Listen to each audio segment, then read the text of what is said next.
శ్రీవారి సంపూర్ణ దర్శనంతో మోక్షాన్ని పొందాలంటే స్వామివారి పాదాలు కూడా దర్శించుకోవాలి. వెంకటేశ్వర స్వామి తిరుమల కొండలలో మొదట కాలు మోపిన ప్రదేశాలే శ్రీవారి పాదాలు. స్వామివారి పాద దర్శనాన్నే నిజపాద దర్శనం అంటారు. శ్రీవారి బంగారు పాద పద్మాలు ఎప్పుడు పుష్పాలు తులసితోటి నిండి ఉంటాయి. ఉదయం పూట సుప్రభాత దర్శనంలో మాత్రమే ఎలాంటి పూలు తులసి లేకుండా శ్రీనివాసుని బంగారు పాదాలను దర్శించుకోవచ్చు. మిగిలిన సమయాల్లో స్వామివారి మూల విరాట్ యొక్క నిజ పాదాలు బంగారు తొడుగుతోటి కనిపిస్తాయి. శుక్రవారం అభిషేక సేవకు ముందు బంగారు పాద కవచాలను పక్కకు తీసి స్నాన పీఠంపై ఉంచుతారు. ఆకాశగంగ యొక్క తీర్థ జలాలతోటి అభిషేకిస్తారు. అభిషేక సేవ అనంతరం నిజపాద దర్శనం పేరిట భక్తులను టిక్కెట్లపై దర్శనానికి అనుమతిస్తారు. ఆయన తన కుడి చేతిని కింది వైపు చూపిస్తుంటారు.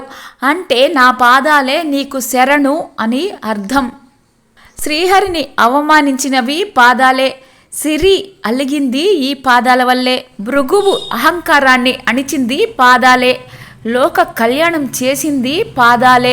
సిరి హరి విడిపోయింది ఈ పాదాల వల్లనే.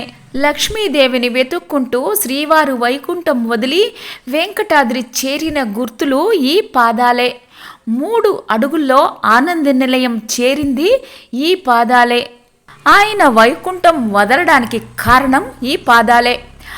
ఆయన ఇలా వైకుంఠంగా చెప్పబడిన తిరుపతికి వచ్చాడు అనటానికి గుర్తులు ఈ పాదాలే. శ్రీరాముడి పాదం తగిలి రాయి అహల్యగా మారింది.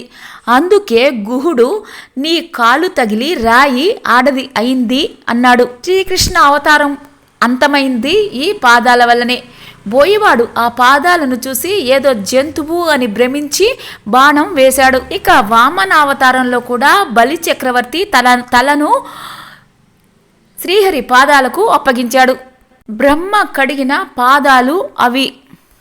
ఆయన లక్ష్మీదేవిని వెతుక్కుంటూ వచ్చి ఇక్కడ పద్మావతీదేవి ప్రేమలో పడ్డాడు.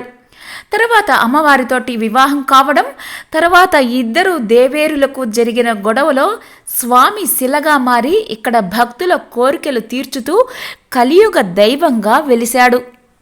అలిపిరి ప్రదేశంలో తలయారు గుడ్డు దగ్గర కనిపించే పాదాల పేరు శ్రీపాదాలు. తిరుమల కొండపైన స్వామివారి కోసం నిలిచిన మొదటివాడు తిరుమల నంబి. తిరుమల శ్రీవారి ఆలయానికి సుమారు 2 కిలోమీటర్ల దూరంలో నారాయణ పాదం ఉంది.